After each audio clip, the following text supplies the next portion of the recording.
Cette semaine, Info TV Laval, mon colocataire sur l'émission, Jean-Jacques Lapierre, qui nous parle... qui rencontre ses invités cette semaine, des gens de Sainte-Thérèse qui viennent nous voir. Nous avons Dany Samuel à la chronique méditation. On parle des trucs qui peuvent nous rendre la méditation plus difficile, donc résistance à la méditation. Olivier Lauzon et Irina Lozo du Centre Horizon Jeunesse viennent nous parler du prix qu'ils ont gagné pour leur initiative. Maître François Bibeau, donc président de la Chambre des notaires du Québec, vient nous parler de dons d'organes. Nicolas Vincent Poirier, chronique au cinéma, nous parle de la suite du film Shining avec Dr. Sleep. Et nous avons Mylène Dubois de la Guignolée du Centre Pédiatrie Sociale de Laval. Et nous parlons de marché éphémère cette semaine à Info TV Laval, tout juste avant le bigot, et 3 500 $ de chez vous.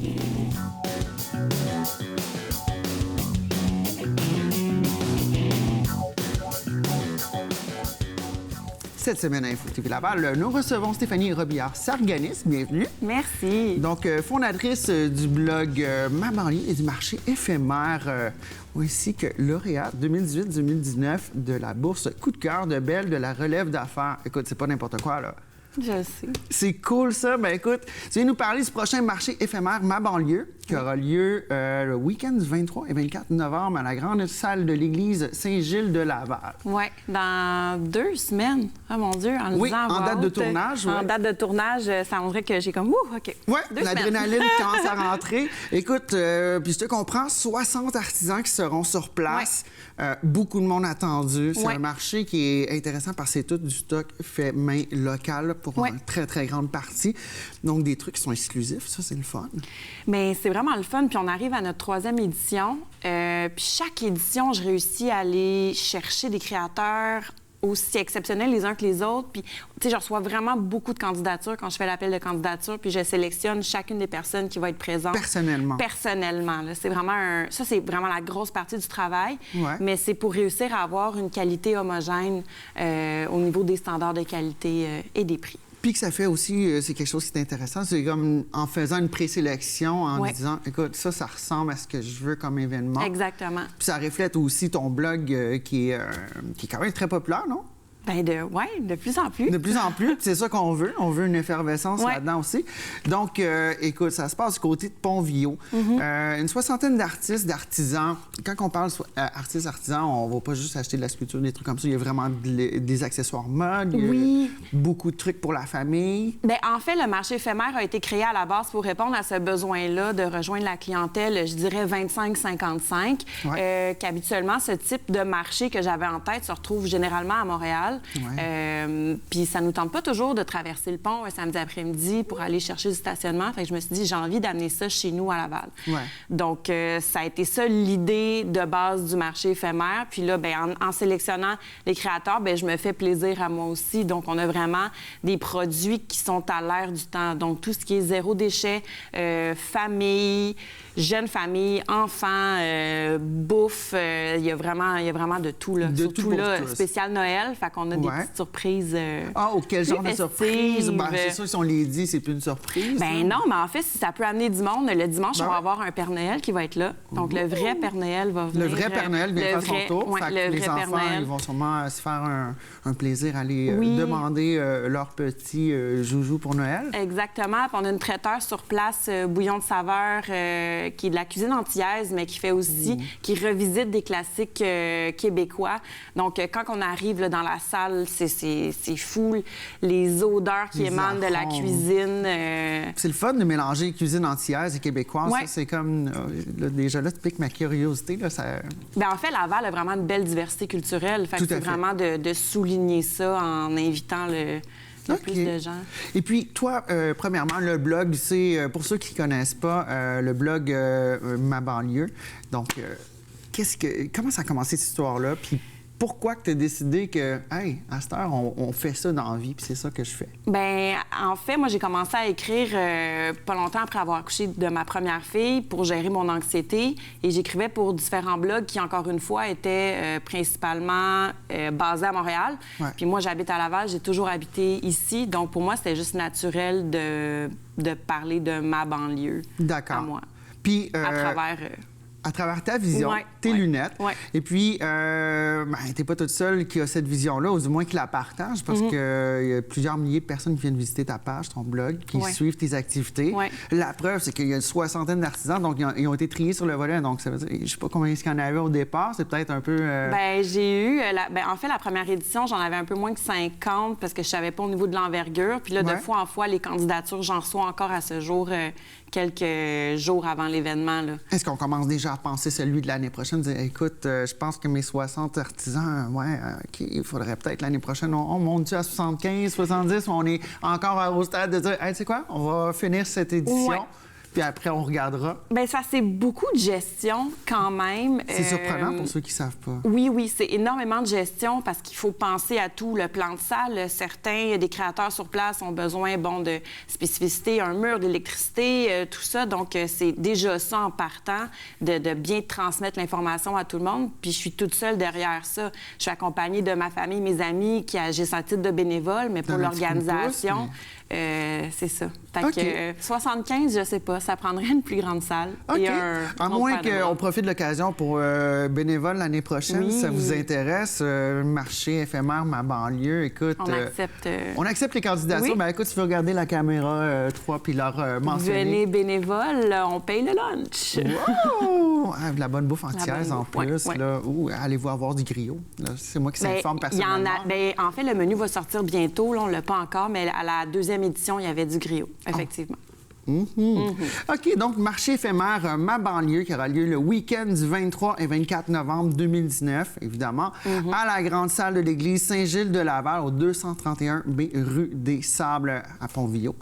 En fait, l'entrée principale, c'est 226 des Alouettes. Super important de le mentionner. Oui, c'est ça. Parfait. Donc, l'entrée principale? 226 des Alouettes. Et pour te rejoindre sur Internet, pour suivre les activités, pour voir un petit peu plus sur le blog, qu'est-ce que ça signifie? Bien, c'est super facile. Là. Facebook, Ma banlieue, Instagram, Ma banlieue, courriel mabanlieue@outlook.com. Et pour découvrir tous les créateurs qui vont être là, c'est l'événement Marché éphémère Ma banlieue spécial Noël. Juste en bas de votre écran.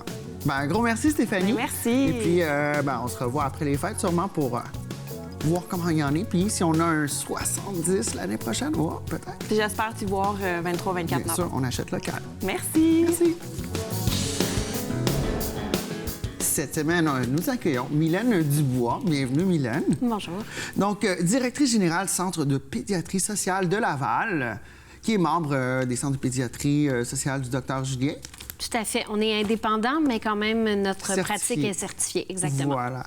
Donc, tu vas nous parler de 3 trucs vraiment importants cette semaine. Donc, premièrement, il va y avoir une guignolée qui va se passer pour amasser des fonds, qui va se passer du 18 au 23 novembre. Puis aussi, afin d'attirer l'attention sur l'importance de prendre des soins des enfants afin de leur permettre de développer leur plein potentiel, il y a des activités autour de ça. Il y a un lancement de livre aussi qui va se faire au cœur des mots à Laval le 20 novembre.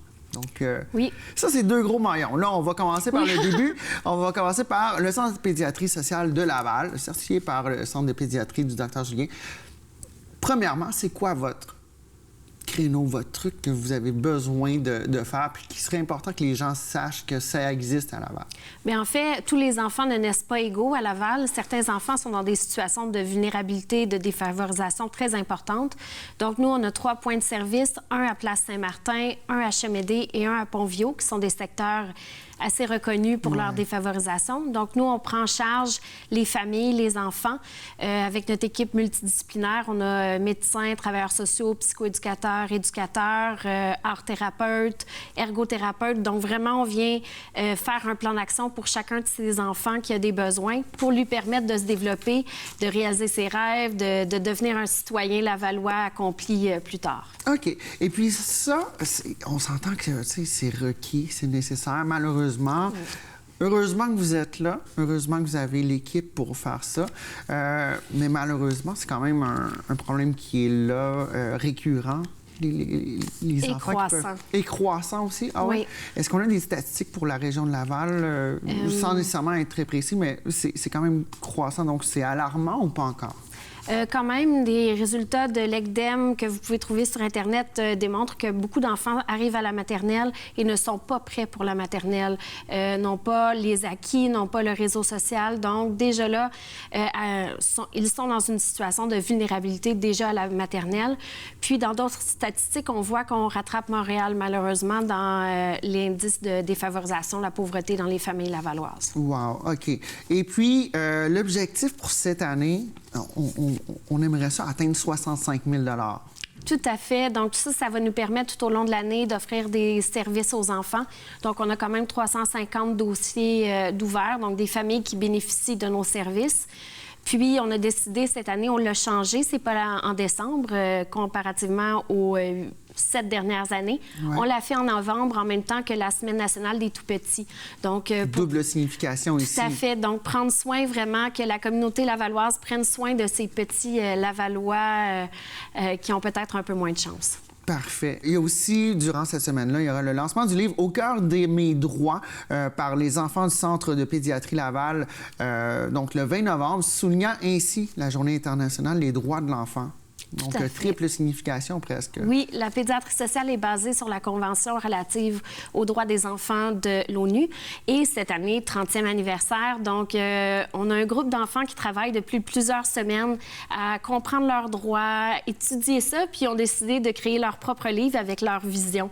Donc, ça donne des anecdotes très, très drôles. C'est vraiment eux qui ont fait du début à la fin. Nous, on a simplement numériser leur création, puis une compagnie de graphistes nous a aidé à mettre ça en page. Donc, ça va sortir de l'imprimeur bientôt. Puis, donc, ça va être un recueil des visions des tout-petits de la situation. Tout à fait. Ça, c'est le fun. Puis c'est le genre d'activité aussi qui fait que les jeunes Lavallois qui côtoient vos services se développent, deviennent un petit peu plus émancipés, si on veut? Tout à fait. Ils ont pratiqué... Le projet est aussi un prétexte pour pratiquer les habiletés sociales, le travail d'équipe, la lecture, l'écriture, la motricité fine pour les dessins. Aussi, là, ils vont... Lors du lancement, c'est eux qui font la présentation devant le public. Donc, c'est de parler en public, de présenter leur... une tribune. Oui, ils sont très fiers. C'est beau à voir. Wow! Bien, on le voit aussi, hein, le brillant dans les yeux quand vous en parlez, c'est assez fabuleux. Donc, on parlait d'un objectif de 65 000 $. Les gens à la maison, si vous voulez vous impliquer, on sait que des fois, aller pour la guignolée, il fait froid, des trucs comme ça. Vous êtes à la maison, vous êtes au chaud, vous êtes bien, vous avez une belle maison dessus, un toit au-dessus de votre tête.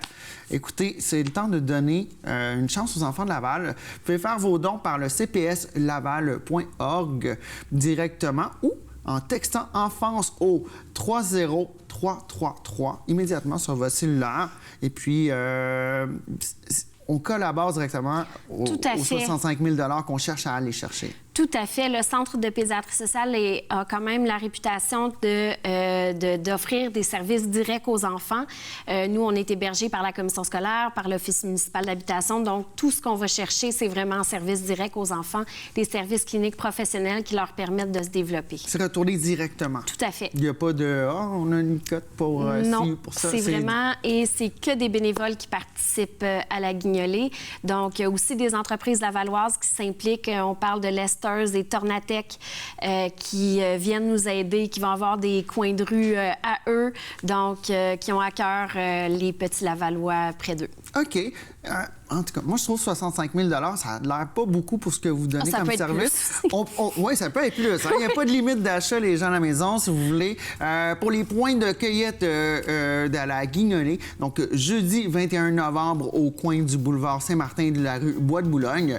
Ensuite, au coin des boulevards Curie-Labelle et Sainte-Rose, ainsi qu'au coin des rues Chemédé et Cartier. Donc, il va y avoir des bénévoles.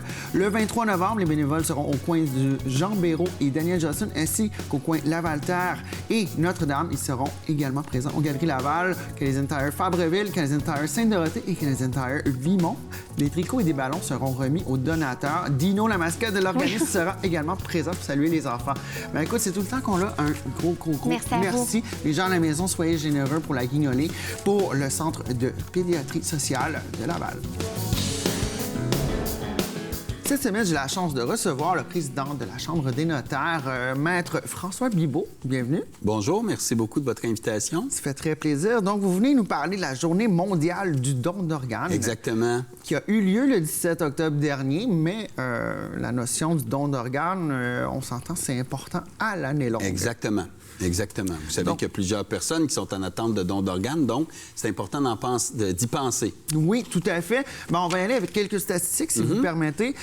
Donc, on a plus de 800 personnes, 800 Québécois présentement, au début de l'année 2019, qui est en attente d'un don d'organes.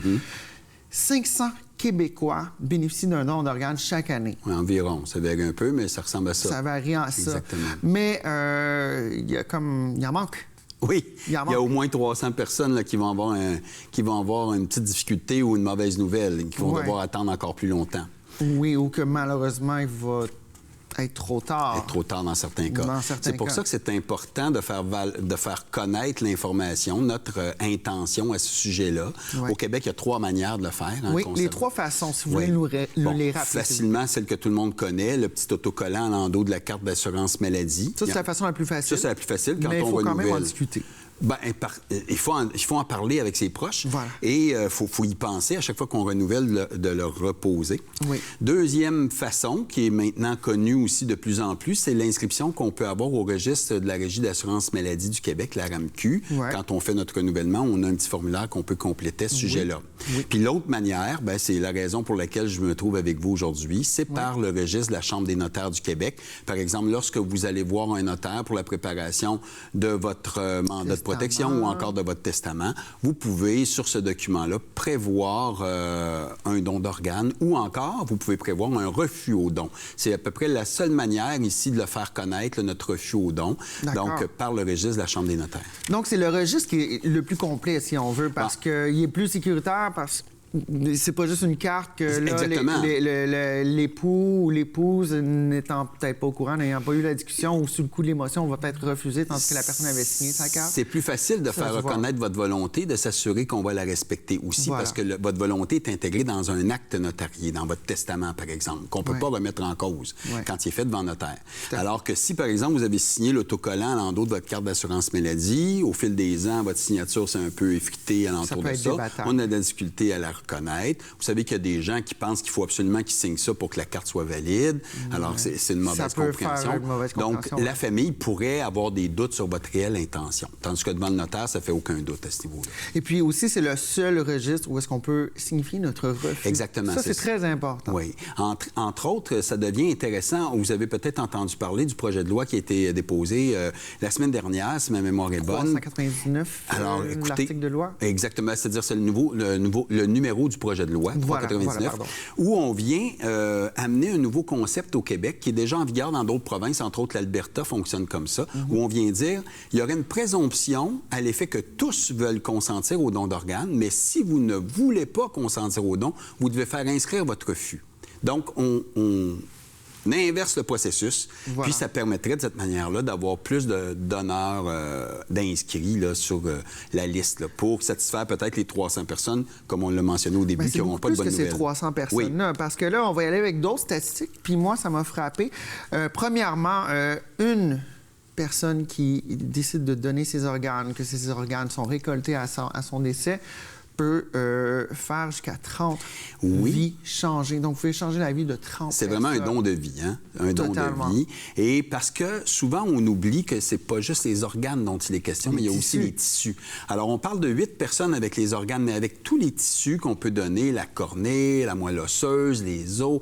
Alors, on peut à ce moment-là... additionner ça pour se rendre jusqu'à environ presque 38 personnes, si on voudrait.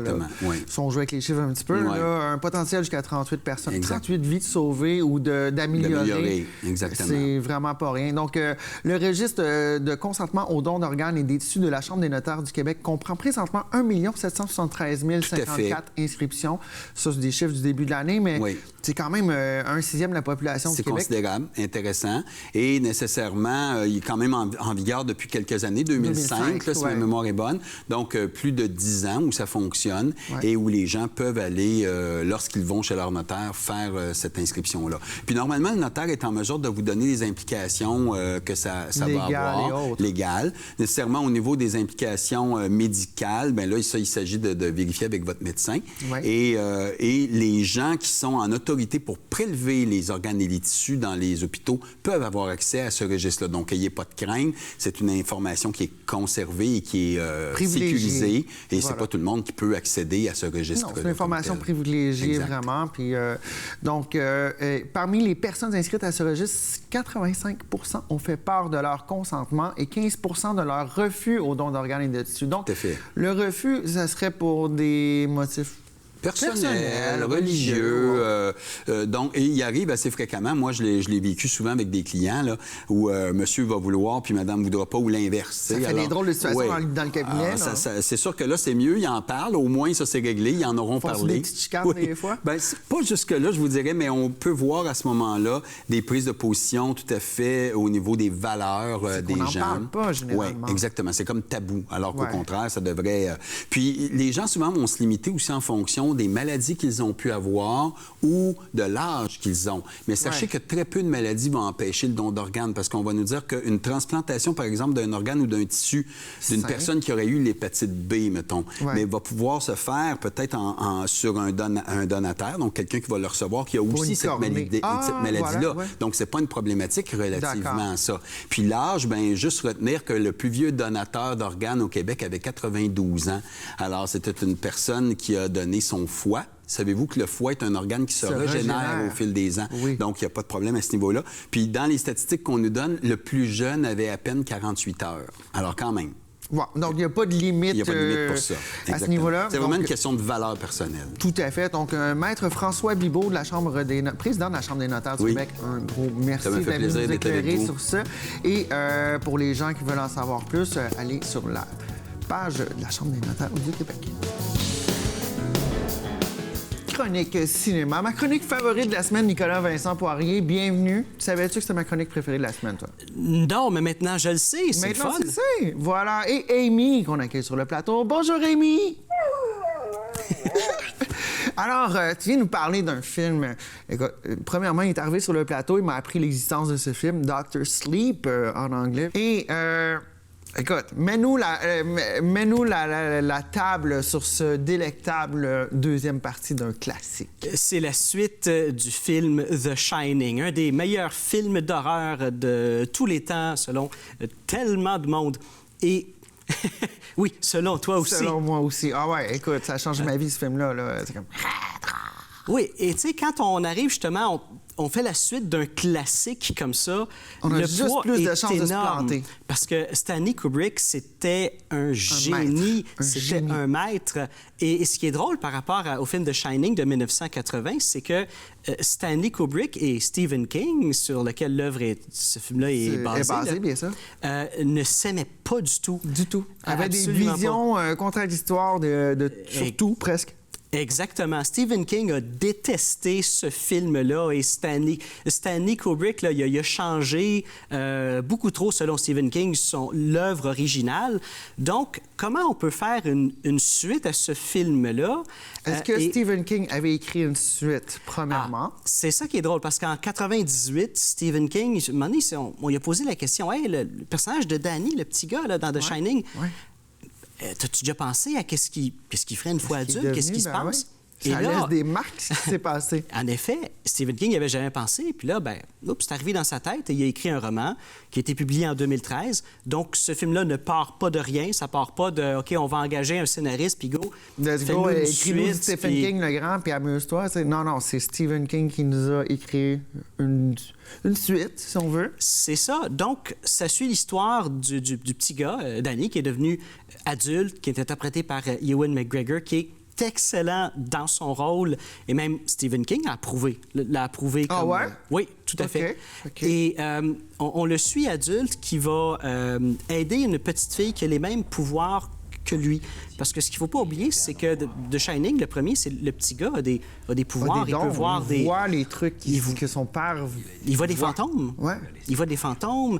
Que sa mère ne voyait pas. Exact, que personne... Que son père ne voyait pas. Exactement. Mais il y a beaucoup de gens qui pensent ou qui auraient pu penser que le film The Shining, c'est plus psychologique que paranormal, disons. De la manière que c'est fait, là, des fois, c'est un mélange. Mais dans celui-ci, Dr. Sleep, il n'y a pas... il n'y a rien de psychologique. On parle vraiment de paranormal. Et le petit gars devenu adulte, Dan, va aider une petite fille qui a les mêmes pouvoirs que lui. Dans le même hôtel? Non, pas dans le même hôtel. Ça se passe ailleurs. Et là, il y a une bande de méchants qui kidnappent tous les jeunes qu'ils rencontrent qui ont ce don-là pour bouffer leur pouvoir parce que c'est ce qui leur permet de survivre. Okay. Donc, on rentre dans le paranormal solide. Là. Ah oui, beaucoup. On est loin là, de la psychologie, du thriller psychologique que le premier était, tout en étant dans l'horreur, ancré dans le psycho-paranormal. C'est particulier comme film. Ouais. Moi, j'ai adoré ça. Est-ce que c'est meilleur que le film The Shining? Est-ce que ça arrive c'est aussi bon? Non, absolument pas. Ouais, non, absolument pas. C'est très difficile. À justifier. Ouais. Exactement. Et ce qui est drôle avec ça, c'est qu'ils ont pris... Tu sais, d'habitude, on fait des suites pour faire du cash. On prend un réalisateur qui n'a peut-être pas d'expérience dans le style de film et finalement, bon, ça donne jamais des très bons résultats. Ben là, on ne le fait pas pour la charité, mais quand même, c'est toi qui m'as appris, c'est la suite de Shining. Oui, mais le réalisateur de ce film-ci, Mike Flanagan, lui, a fait des films d'horreur très intéressants. Hush en 2016... aussi le film Oculus en 2013. Ouais. Des très bons films d'horreur. Donc, que les studios décident de le prendre, lui, c'est une très bonne idée. Et ce que lui a décidé de faire, lui a décidé que ça allait être une suite directe au film The Shining. Oui, le livre est une suite, mais vu que Stephen King a détesté le premier film, est-ce qu'on veut vraiment revisiter cette affaire-là? Et finalement... Est-ce qu'on le fait?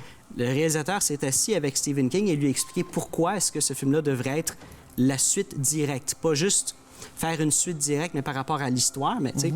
Et vraiment ancrer une suite. Oui, et il a accepté. Et, je veux dire, c'est un film... pour tout l'espoir que j'avais, je n'ai pas été déçu. Oh. Mais c'est sûr...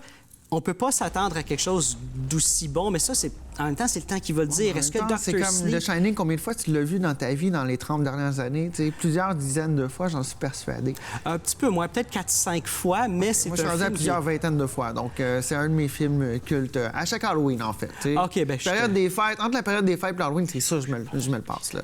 OK, bien, c'est ça. Tu as peut-être vu le documentaire Chambre 237 qui... Non, ça me donne le goût, ça aussi. C'est sur le film The Shining et c'est des, on va dire, des experts, ou plus des gens qui ont vu le film des centaines et des centaines de fois. OK. Et, avec leur théorie des messages codés de M. Kubrick. Théorie de complot, messages codés de Stanley Kubrick. Tout y passe. Stanley Kubrick, OK. Là, tu me parles, c'est Mark, le nouveau réalisateur? Mike Flanagan. Mike Flanagan.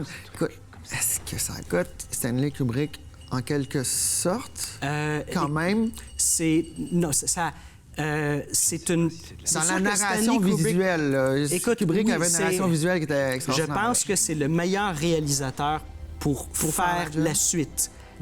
On s'entend, il n'y a personne qui peut reproduire le style de Kubrick. C'est sûr que c'est Kubrick. On veut pas nécessairement, mais est-ce que c'est le calibre? C'est plus ça ma question. Oui, c'est calibre, mais il faut pas que tu t'attendes à quelque chose qui va être aussi marquant. C'est une suite, c'est une belle conclusion à cette histoire-là. Parce que là, on ferme la porte, on clôt le chapitre. Danny, l'histoire de son papa. Écoute, il y a des portes qui sont ouvertes pour certaines choses, d'autres qui se ferment. Je n'embarquerai pas dans les détails. Mais pour un film de 2h30, il est très long, le film, là, ça a passé extrêmement vite. Et moi, c'est un film pour tous ceux qui ont aimé The Shining.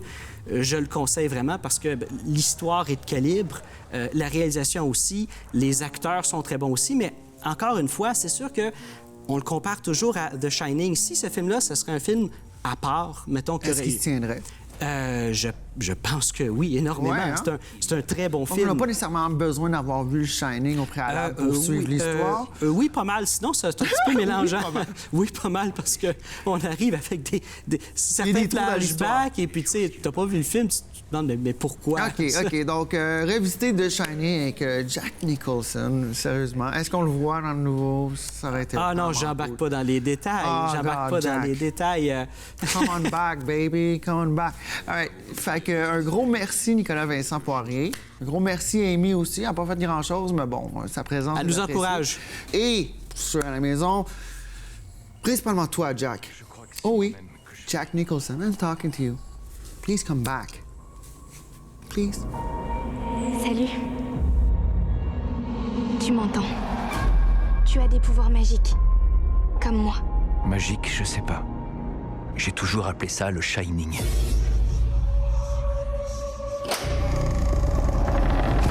Ce monde est féroce. Dangereux.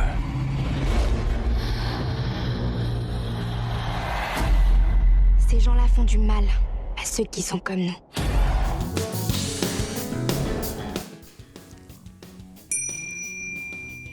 Moment méditation avec Dani Samuel. Salut, ça va? Oui, bonjour. Bonjour. Alors, aujourd'hui, tu nous parles de résistance. Mais résistance à quoi? La résistance à la méditation. Oh! Donc, Les petits à la maison qui ne Ouais. croyaient pas à ça, au pouvoir mystérieux de la méditation. C'est à vous autres qu'on parle. j'ai choisi 3 résistances pour aujourd'hui. Ouais. J'ai choisi de te parler de quand on est en mauvaise disposition. D'accord. Donc, On dirait qu'on n'est pas prêt à faire une méditation. Genre, on n'est pas prêt. Parfait. Tu finis une journée, puis t'es une mauvaise humeur. Oh, ça me tente pas de méditer aujourd'hui, là. Puis tu dis, ah, je vais zapper. Ouais. Ou t'es trop occupé. Ouais. Ah, t'es ben trop occupé. Non, fait que ça, t'as pas le temps de méditer. Trop de pression, ça, c'est trop de stress, trop de ci, Ouais. trop. Ben, il y a une maxime zen qui dit, que j'aime beaucoup, qui dit méditez 20 minutes par jour, sauf si vous êtes très occupé. Alors, méditez 1 heure. Max Zen, je t'aime. Voilà. Donc, ça, On vient c'est. d'inventer un personnage, Max Zen. Ah, C'est on une va faire un Maxine beau Zen. dessin avec ça. C'est une Maxine Zen, c'est ça que tu as dit? hein? Oui. Puis, tu sais, Je la m'appelle méditation, Maxine. quand tu es de mauvaise humeur, tu peux dire je la fais pas. Mais Ouais.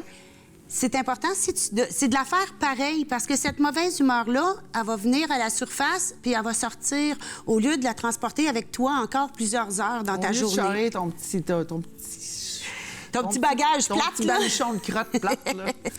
On le laisse en route. Oui, c'est ça. OK, parfait. Et le troisième, vouloir récolter les fruits avant le travail. Ah, moi, je t'ai rendu à 2. Ah, OK, continuons. Trop de pression, trop de Oui! pression. On se met trop de pression. Au début, on se dit, je vais méditer pour devenir une meilleure personne. Puis je vais... Là. Oui, je vais être une meilleure personne, un meilleur parent, je vais prendre meilleur citoyen de la société. Et là, au début, tu commences à être content, puis T'as des belles t'es super intentions, enthousiaste. ouais. Ben oui. Puis là, arrive une journée où, off, ça me tente moins. Fait que Disons ça tu comme laisses ça. passer.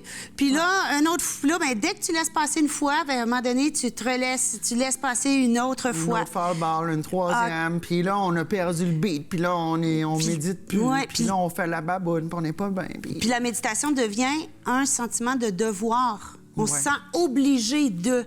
Puis à partir du moment que la méditation devient une contrainte, ben on est complètement à côté du focus de méditation, qui est de se Bien-être. mettre dans un état d'amour, de paix et De de bien-être, de bien-être. d'acceptation. Donc à ce moment-là, il y a une discordance entre les deux. OK. Fait qu'il faut juste revoir notre focus à ce moment-là, là, quand on commence à se mettre trop de pression sur les épaules. Puis ensuite, là, on est rendu au numéro 3, là? Yes, sir. OK.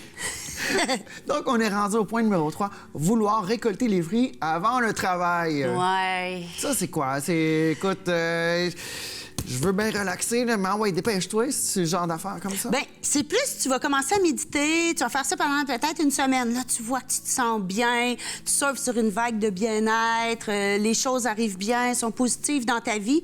Puis là, à un moment donné, tu te dis, ah, pas le goût de méditer aujourd'hui, mais tu sais, même si je manque une fois, c'est pas grave, je vais rester, tu sais, je vais surfer sur la vague. Ouais. Fait que tu médites pas une journée. Ouais. Puis là, tu remédites pas une deuxième journée, puis là, tu commences à être fâché après ton attitude, parce que là, ton attitude est moins zen. Tu commences à avoir une attitude un petit peu plus brune. Ben, ça redevient, une petite Ouais. brute. Ça revient brun assez vite. Puis là, tu te choques. Ouais. Après toi, parce Ouais. que là, tu te, Manque de patience. tu te sens coupable. Ça suscite un sentiment de colère parce que tu t'es pas engagé. Et aussi, ben, tu te sens pas bien parce que ta bonne attitude positive, ben, a pris le bord. Ouais. Donc, à ce moment-là, souvent, ce qui se passe, c'est très insidieux, cette troisième-là, là, de vouloir Oui. récolter les fruits avant. Ce qui se passe, c'est que les gens abandonnent puis recommencent quelques semaines après ou quelques mois plus tard. Donc, récolte pas vraiment les fruits parce qu'ils n'ont pas mis l'effort consistant, pertinent à tous les jours. Non, mais la méditation, c'est pareil comme des cours de piano. C'est une Ouais. discipline. Il faut pratiquer. Tous les jours. C'est une discipline de vie, c'est un style de vie. Il faut vraiment l'adapter à son style de vie, mais en même temps, c'est que toi, tu es une des personnes qui nous enseigne que la méditation, ça peut se faire presque sur le coin d'une table. On n'est pas nécessairement obligé de faire la grosse affaire avec les clochettes, les bols tibétains puis les grandes affaires. On peut juste s'installer. Ben, tu me parles, je suis en train de méditer. Tu m'écoutes pas? Non, mais... mais ce que je veux dire, c'est que pendant que tu me parles, je fais attention pour être vraiment dans le moment présent. Je suis consciente de mes pieds qui Pleine touchent le conscience. sol et tout. Je suis là, je suis avec toi, là. Je suis pas en train de penser à ma liste d'épicerie. C'est vrai. Puis se ramener comme Pense ça... à tes pieds. Ben, je pense pas nécessairement à mes pieds, mais je sais qu'ils sont au sol. Je suis groundée. Voilà. T'es groundé, voilà. Groundée. C'est ça que tu voulais dire. OK, là je recommence à me sentir intéressante. Donc, c'est ça. Donc, ce que je voulais dire, c'est que tu nous montres que c'est possible de prendre un petit 5 minutes ici, un petit 3-4 minutes là. On n'est pas nécessairement obligé de se mettre un 20 minutes. C'est sûr, ça serait le fun de se faire un power méditation de 20 minutes à tous les jours, mais des fois, est-ce que c'est mieux de le fractionner dans le temps puis de faire, écoute, on a fait 5 fois 5 minutes aujourd'hui, on a fait notre 25 minutes, mais une fois, c'était, j'étais pas dans le trafic, là, ça bougeait pas du tout, au lieu de pomper puis de mettre la radio, puis blablabla, puis d'appeler sur le téléphone, puis on pourrait juste faire une petite décantation, un petit 3 minutes là, un autre On un petit peut peu faire plus loin. ça. Par contre, souvent, quand on médite, les adultes, là, nous, ça prend 5 à 6 minutes au moins à Se notre mettre cerveau là, à se calmer puis à Ouais. arrêter de te bombarder de pensées puis de plein de choses. La phase Fait que d'induction, là. Oui, j'aime ça, ce mot-là. Ouais. Ouais. Ouais, ben, Fait que c'est même qu'on appelle ça. les 5 premières minutes, c'est ceux-là souvent qu'on fait « Ah, ça marche pas aujourd'hui ». Mais non, Ouais. ça marche. Laisse-toi juste le temps de te prendre le temps. déposer. un Oh, peu. j'aimais ça. J'avais pas dû t'interrompre. Redis-moi là. De te Déposer. Ah! Ben, je pense qu'on va finir là-dessus. On va gentiment déposer nos téléspectateurs. On va adoucir la voix. On vous envoie sur un petit moment zen. Ça vous dit? Alors, Merci. on respire jusqu'au ventre.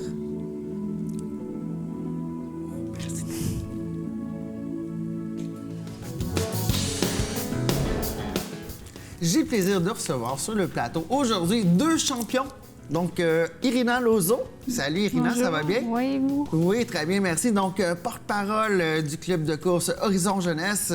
Et nous avons Olivier Lauzon. Salut Olivier. Merci de nous recevoir. Salut. Ça fait plaisir. Donc, enseignant à l'école Horizon Jeunesse de Laval et responsable du club de course Horizon Jeunesse. Donc, aujourd'hui, moi, ce que je vois des T-shirts, je vois des médailles, je vois des sourires, je vois des gagnants, parce que vous êtes lauréat pour le gala universitaire Force à venir pour le projet, justement, du club de course Horizon Jeunesse. Wow! OK, bien, premièrement, félicitations. Merci beaucoup. Merci. Deuxièmement, c'est un projet engagé qui vise quoi au juste? C'est toi qui es responsable de ça, là. Exact. Raconte-nous qu'est-ce qu'il qu'il y a y a. environ 6 ans. C'est même pas moi qui ai parti ça à la base. Je vais donner là, les droits à la bonne personne, finalement, parce qu'il y a Evelyne Trépanier, une prof qui était avec nous à l'école Horizon Jeunesse, qui était enseignante avec nous. Mais elle a dit, elle est venue me voir, puis elle m'a dit, Olivier, je trouve que nos élèves qui ont le trouble du spectre de l'autisme, ils bougent pas le midi. Ils sont sur leur petit PlayStation, sur leur cellulaire. On s'est dit, qu'est-ce qu'on pourrait faire pour les faire bouger? Là, elle me pose la question, puis là, on pourrait faire des activités sportives. Moi, je suis un gars sportif, c'est le fun. Puis là, elle me dit, on pourrait aller courir dehors. Au début, on était 6 élèves. 6 élèves qui, au au début, ont venaient commencé. courir, là. D'accord. Sur une quarantaine, là, qu'on avait. Maintenant, on est 60 élèves, puis sur les 60 élèves, on a 40 élèves qui viennent courir les mardis et les jeudis midi dans le parc école à l'arrière. Wow! Donc, le but de ça. Premièrement, Irina, toi, tu as décidé de courir pourquoi? Surtout pour avoir les bonnes habitudes de vie. Pour aussi, parce que c'est bon pour la santé. Ouais, ben ouais. Aussi, c'est le fun de courir avec ses amis aussi. Ouais, parce que là, l'heure du dîner, c'était un peu long. C'est quoi que tu faisais avant de courir quand tu... Jouer sur le cellulaire comme ça. OK, puis tout le monde, c'était à peu près ça que tu faisais dans la classe. Fait que c'est comme l'heure du dîner, c'est long, c'est plat. Oui, c'est ça. OK. C'est bon pour le stress aussi. Ouais. Pour la concentration aussi, après, pour la 3e et 4e période de l'école. On sent plus détendu. 3e, 4e période après l'heure du dîner, oui, donc exactement. tu es plus concentré, tu es plus allumé. Oui. Ah, puis c'est cool ça. Puis ça fait combien de temps que tu cours? Oh, depuis le début de mes années. De tes études. Oui, c'est ça. OK, cool. Ben écoute, puis sur le nombre d'élèves dans ta classe, toi, tu es dans la classe FPT3 chez Horizon Jeunesse. Vous êtes quoi, une dizaine d'élèves dans la classe? Oui. OK, puis sur les 10 On élèves... On est 3-4 à courir dans la classe. Donc, il y a un 30-40 Olivier, qui sortent. Mais même, je dirais, là, 40 sur 60, là, on est rendu aux 2 tiers. Là. Wow! On est vraiment contents. Donc, le projet est en pleine expansion. Puis, qu'est-ce qui est bien? C'est que maintenant, il y a des élèves du régulier qui viennent courir avec nous. Fait qu'il y a une intégration, une interpollinisation des élèves. Là. Oui, puis normalement, c'est l'inverse. On va beaucoup intégrer les élèves qui sont en adaptation scolaire vers le régulier. Oui, mais on a fait l'inverse, le régulier chez nous. Donc ça, c'était un petit peu une nouveauté. C'était mon objectif de l'année. Puis grâce à des enseignants et le personnel de l'école, là, je ne suis pas tout seul là-dedans, c'est sûr, on a réussi à faire ce beau projet-là puis à atteindre mon objectif de l'année, d'intégrer des élèves du régulier avec nous. Donc ça c'est vraiment une belle initiative. On est vraiment contents. Et puis, donc, les jeunes s'entraînent 2 fois par semaine, comme ça a été mentionné, le mardi et le jeudi. C'est une vingtaine de minutes, donc on se donne, en bon québécois, une bonne run. Là. On décrasse la machine. Si Chacun à son rythme, exact. Chacun à son rythme, mais on décrasse la machine. Ah, ça fait du bien. Pour les intervenants aussi, là. On a un petit peu de banane à perdre un peu. Oui, ça fait du bien pour nous autres aussi. Donc, le personnel, les élèves, ça fait vraiment un lien là, très fort parce qu'après ça, on se revoit à la 3e et à la 4e période. On est plus relax, on se sent bien. Il y a un esprit d'équipe qui se base. Un esprit d'équipe, une appartenance à l'école avec les T-shirts, entre autres. C'est bien cool. La direction nous supporte beaucoup aussi là-dedans. Donc, on a aussi des budgets qui viennent avec ça pour faire des courses à l'extérieur de l'école. Oui, parce que là, il y a 2 courses annuelles. Donc, il y en a une de leur papa. Si on arrive ici sur ma feuille, les jeunes s'entraînent tout en socialisant et c'est pour participer à 2 courses durant l'année. Donc, le 3 km du programme Défi et le 5 km de la course des pompiers de Laval. Exactement. Ça, c'est cool. Donc, c'est pas juste on compétitionne les élèves. Là, on a la force de se mesurer avec des pompiers. Est-ce que tu as eu la chance de le faire, oui. toi? Puis, comment tu as aimé l'expérience? J'ai adoré ça. Ouais? Oui. C'est quoi que tu as trouvé le plus difficile d'affronter des pompiers dans la course? C'est quand même des gars en forme, non? Des gars et des filles en forme? C'est ça. Les pompiers guident plus, là. C'est sûr que c'est... C'était pas la compétition à la vie, la mort. On s'entend que c'est du monde bien en forme, là. Mais ils nous guident beaucoup là, à travers de ça, donc ils agissent comme bénévoles lors de l'événement. Parfait. Ouais. Et puis, Irina, j'aimerais ça que tu me parles un petit peu de toi. Qu'est-ce que ça a changé dans ta vie de commencer à courir? Mis à part le niveau d'énergie qui a remonté, le focus, après, en dehors de l'école, est-ce que ça t'a apporté quelque chose de le fun? Exemple, des nouveaux amis, des nouvelles façons de faire, une nouvelle façon de voir les choses? Ben, j'ai rencontré d'autres amis. Qui? Comme Gaëlle en dysphasie, que je connaissais pas avant. Puis que là, grâce à la course, t'as appris à la connaître. Oui, et plus. Wow, OK. Est-ce qu'on veut dire bonjour à Gaëlle en passant? Oui. Salut, Gaëlle. Ta caméra, elle est là. Yeah, girl. Alors, c'est ça. Donc, 2 fois par semaine. Et puis, Olivier Lauzon, qu'est-ce qui s'en vient? Là, vous avez gagné le gala universitaire Force à venir. Puis d'ailleurs, c'est un prix extraordinaire. On remercie d'ailleurs Force à venir pour ce prix, le prix bronze, le prix argent. On n'a pas eu le prix or, mais c'est pas plus grave que ça. On est très... Argent, on est extrêmement... Peut-être l'an prochain, or. Peut-être l'an prochain. C'est ça. C'est positif. C'est ça. Pensez à ça. C'est exactement. Okay? Donc, ça veut dire qu'on peut y arriver, Olivier. Si on a argent, on va réussir à aller. Alors... Exactement. Yes. Moi, je suis pour Irina parce qu'elle coach le coach. Moi, j'adore ça. Une motivation comme ça, c'est extraordinaire. Puis pour le prix Force à venir, on les remercie beaucoup parce que c'est aussi encore là aujourd'hui, c'est une belle visibilité qu'on a avec vous aujourd'hui. C'est extraordinaire. Ça a été au Capitole, ça a été un gala aussi extraordinaire. Au Capitole de Québec. Ben oui, au Capitole de Québec, pardon, c'est ça. Ça a été vraiment, là, avec plein de caméras encore une fois, très bien organisé, une belle expérience. Cool. Ben écoutez, encore une fois, félicitations. Merci beaucoup. On félicite l'équipe d'enseignants et de direction de Horizon Jeunesse de Laval pour avoir une belle initiative comme ça. Puis Irina, t'es adorable, chère, continue, puis t'es belle à voir. Merci.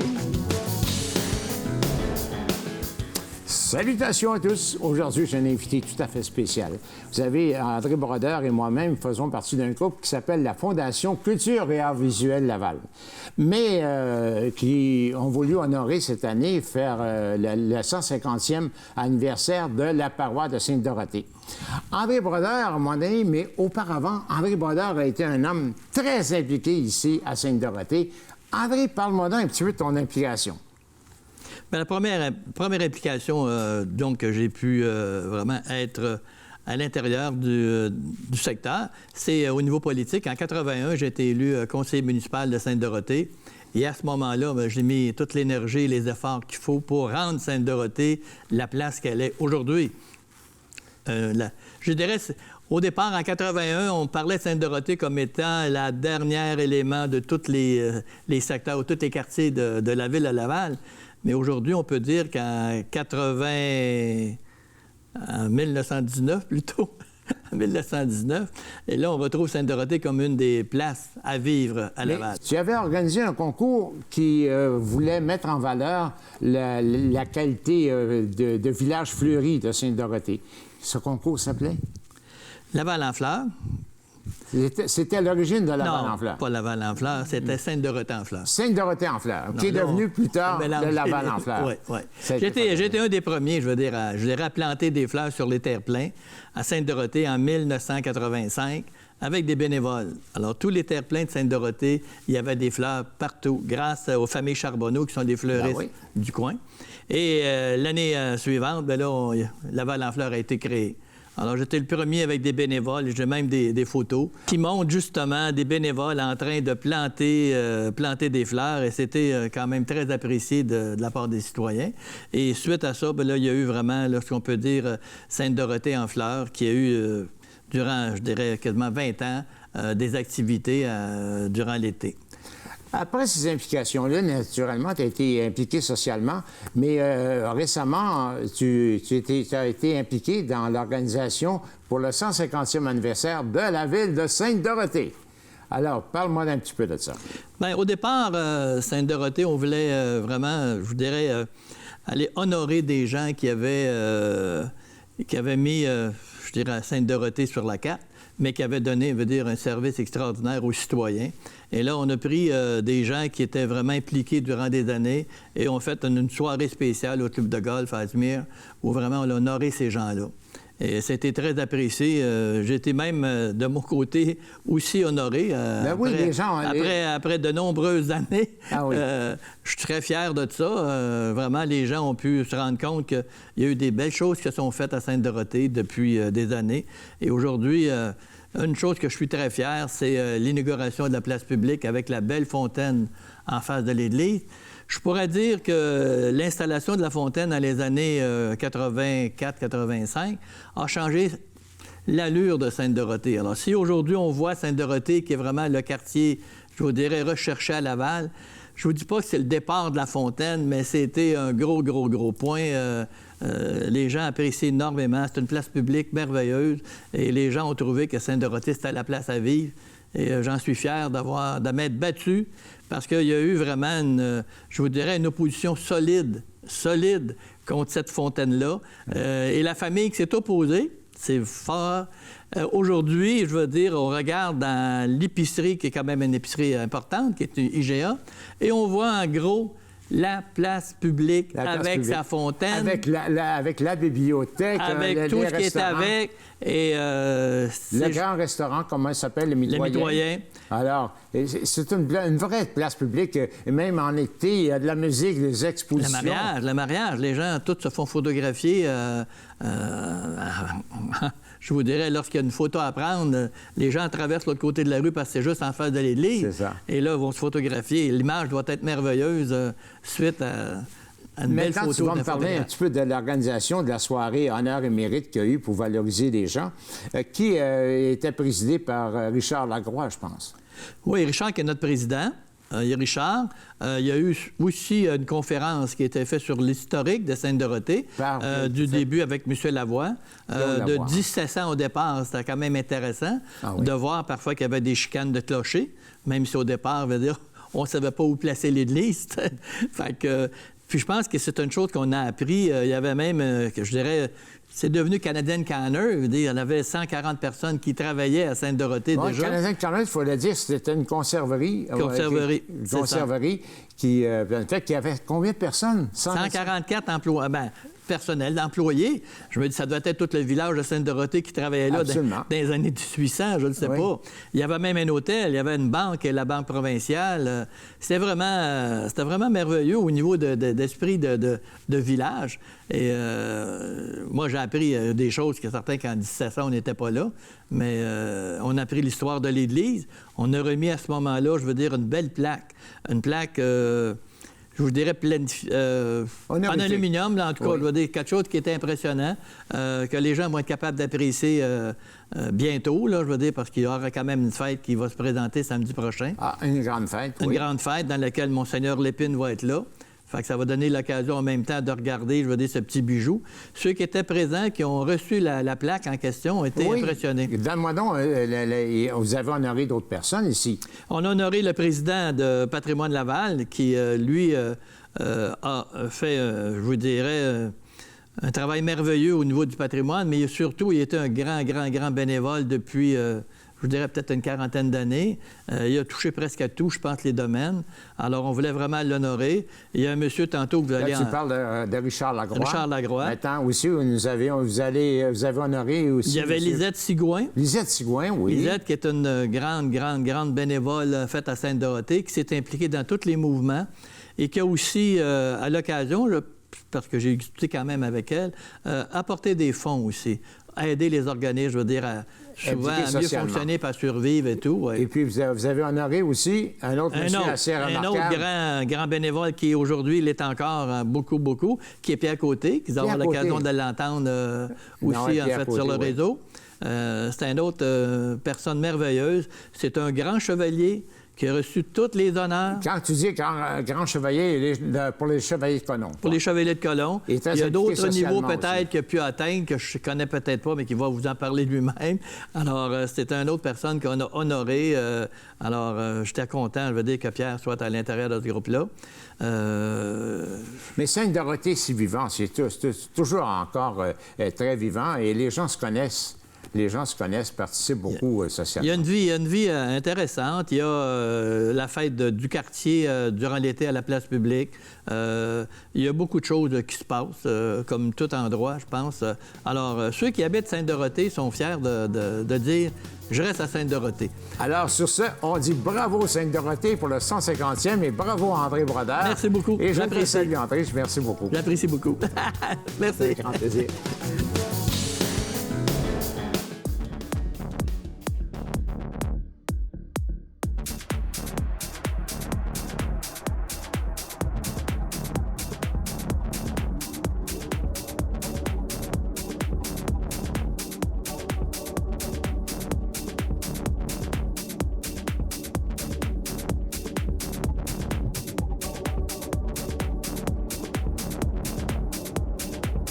Alors, bonjour et bienvenue à la 5e édition du Forum immobilier, le grand rendez-vous des gens d'affaires de l'industrie immobilière de la ville de Laval.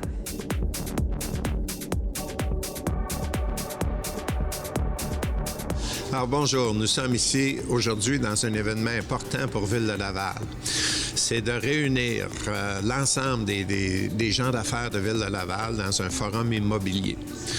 L'objectif de la Ville, évidemment, c'est de créer un milieu de vie, d'inciter les constructeurs à créer un milieu de vie agréable pour l'ensemble des citoyens, à bonifier les projets pour que les projets, au niveau architecture, puissent être innovants, agréables et de résister aux aléas du temps. Alors, nous sommes la première ville au Québec à mettre sur pied un concours d'architecture urbain pour inciter les constructeurs dans leur construction à faire preuve d'innovation. Alors, pour nous, c'est important. Nous sommes aussi à reviser l'ensemble de notre réglementation pour accompagner les constructeurs, les gens d'affaires dans leurs différents projets. Et l'objectif, évidemment, est la même chose que pour la Ville. Tout le monde est à même de constater que depuis quelques années, les aménagements urbains sont de plus en plus de qualité.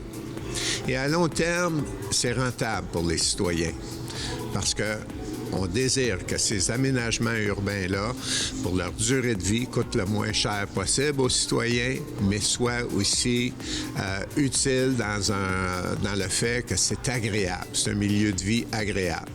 Et pour nous, il y a plusieurs conséquences à ça, notamment les industries, les commerces qui viennent s'installer ici. Mais évidemment, les employés désirent un milieu de vie agréable et de plus en plus, les employés ont leur mot à dire dans l'orientation des grandes compagnies. Alors, on lance le concours. Nous sommes la première ville au Québec à le faire avec beaucoup de fierté. Et l'événement aujourd'hui est un grand succès. Plus de 350 personnes y participent. Ce concours-là s'adresse à tous ceux et celles qui vont avoir des projets sur le territoire lavallois. Alors, merci à toutes les personnes, toutes les entreprises qui sont ici aujourd'hui et qui font un succès de ce forum. Et bonne journée à tous. Je le dis souvent et au risque d'être redondant, nous croyons sincèrement, les élus, que le succès d'une communauté passe, entre autres, par le succès de ses gens d'affaires. Et basé sur cette philosophie-là, on visite des entreprises régulièrement, à peu près tous les 3 semaines, depuis environ 5 ans. On a encore un bout de temps. Il y a 12 000 entreprises sur le territoire lavallois. Alors, on ne manquera pas d'opportunités à ce chapitre-là. Pour nous, évidemment, la situation économique, on a décidé de prendre des décisions. On a regroupé tout ce qui était levier économique de la Ville dans une équipe économique qui est à votre disposition, qui est ici pour vous aider, pour essayer de contribuer à votre succès et par le fait même au succès de la Ville. Je pense que collectivement, vous, nous tous ensemble, nous avons fait un succès ces dernières années de Ville de Laval. On peut dire que Ville de Laval est une île d'exception. Et je vous en parle parce qu'on a lancé l'image de marque, une campagne d'image de marque sur Ville de Laval. Et vous allez voir des annonces. Je pense dimanche soir, tout le monde en parle et sur le bord de la route pour redorer l'image de Ville de Laval en se disant au niveau économique, au niveau de développer Ville de Laval, ça va nous amener ailleurs dans un autre élan. Alors pour nous, c'est important. Aussi, j'aimerais mentionner que Ville de Laval est la première ville à décerner, au Québec, à décerner un prix d'excellence pour le design urbain. Alors, ce qu'on veut, c'est que les entreprises qui viennent s'installer à Ville de Laval, que la Ville fournisse un environnement tellement agréable, tellement facile, tellement simple pour leur famille, pour les employés, pour tout le monde, qu'on va attacher nos entreprises, ils ne pourront plus déménager de Ville de Laval. Alors, c'est un de nos objectifs, je ne le cache pas. L'autre objectif, c'est qu'on a modifié, puis il reste encore du travail à faire, mais on a modifié nos règlements, notre façon de faire, pour essayer de rendre de plus en plus facile de faire affaire avec Ville de Laval, réduire les délais pour les différents projets, pour l'émission des permis de construction, pour l'émission des différents permis. Il y a un bout de chemin de fait, on y travaille encore. On est conscient que pour les entrepreneurs, les gens d'affaires, le temps, c'est de l'argent et on aimerait devenir la ville au Québec la plus agile, la plus facile à transiger avec. Merci beaucoup. Bonne journée. Amusez-vous bien.